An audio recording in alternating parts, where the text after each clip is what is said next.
Sicario is a 2015 crime thriller with an overarching narrative centering around the war on drugs with an emphasis on U.S. and Mexican border trafficking. From there, the film splits into three predominant subplots: Kate's, Alejandro's, and Silvio's. Although their stories are all intertwined, the real connection is thematically. All stories show the dehumanizing effects of war and the ineffectiveness that this war in particular brings. I would like to take this time to issue a spoiler warning and an explicit content warning before getting any further. But let's begin with Kate, an FBI agent who is recruited to be part of an interagency task force with the goal of stopping a ruthless drug lord. Before that, however, she served on a local team trying to stop a drug dealer in the States. On her first raid that we see in the film, it looks like a major success. The FBI agents appear to be doing everything right. They take the criminals into custody and find the bodies that they were looking for. It looks like it's going to be a total victory, and then... PT found something.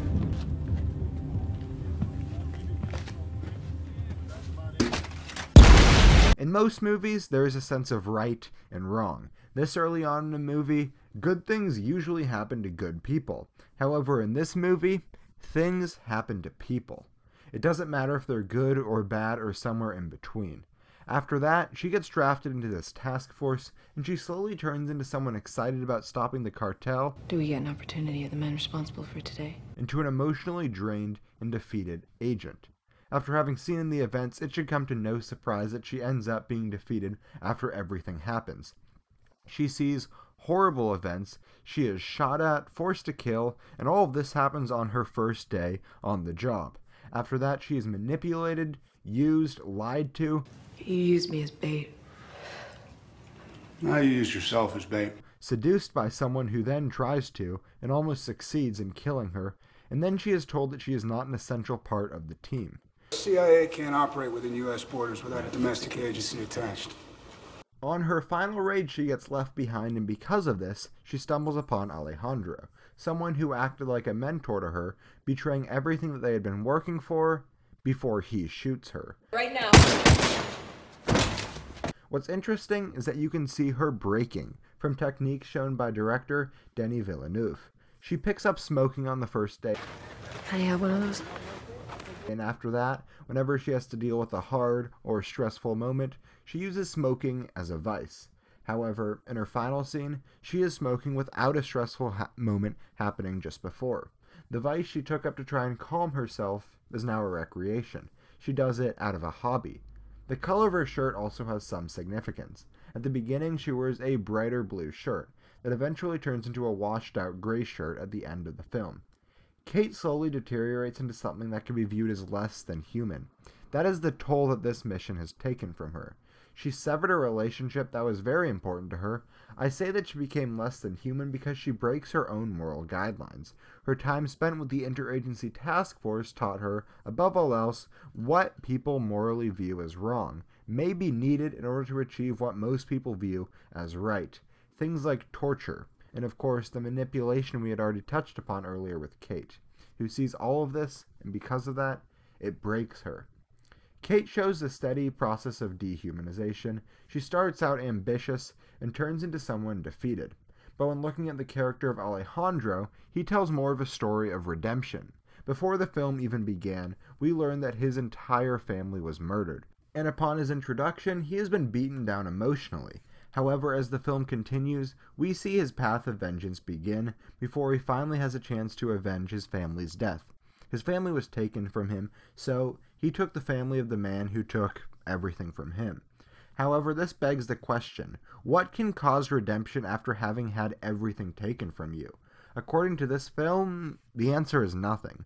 As I mentioned earlier, this is a film about good people doing bad things, and crossing lines that shouldn't be crossed, and Alejandro is the character who crosses that line most often.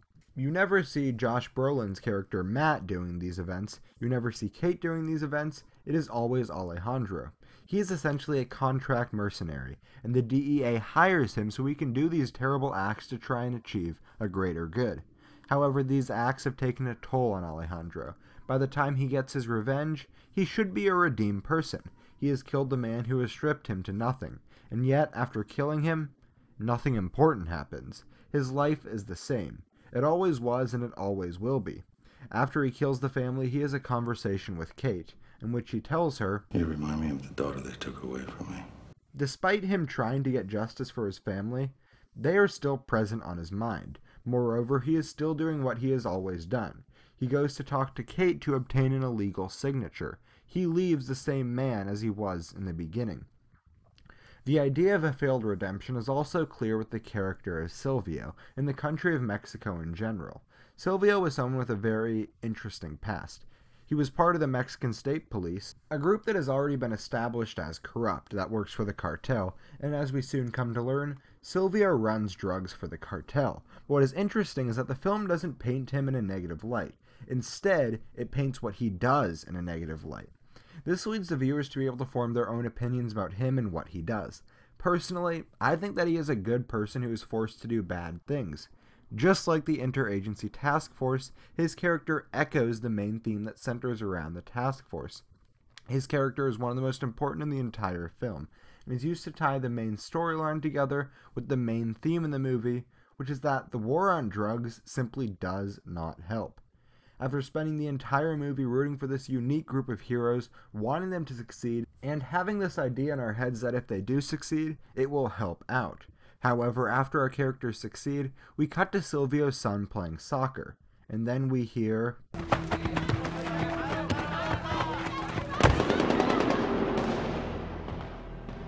Nothing has changed. Well, nothing good has changed, only consequences. This is a movie that takes an anti-war stance, but does it in a somewhat unique way. It simply shows the consequences of the war on drugs, and sure enough, it isn't good. We see the loss of life, the dehumanizing effects of the war, and yet we see no real victories. They stop one bad guy, but another will just take his place. Like so many of Villeneuve's films, Sicario doesn't tell you how to feel. Instead, it presents you with a series of events, and lets you figure out the rest for yourself. It asks you a moral question, and it's up to you to answer that. Because of that, I'm certain people are going to have a lot of very unique views and interpretations of the film, and I would love to hear yours.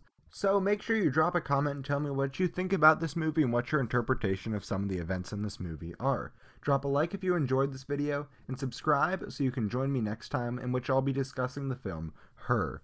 If you're interested, on screen now, there's going to be a link to the analysis of 3 of Stanley Kubrick's war films, in which I discuss messages from each of those films, and what it's really saying. If you're interested, make sure you check that out, and if not, make sure you have a great day.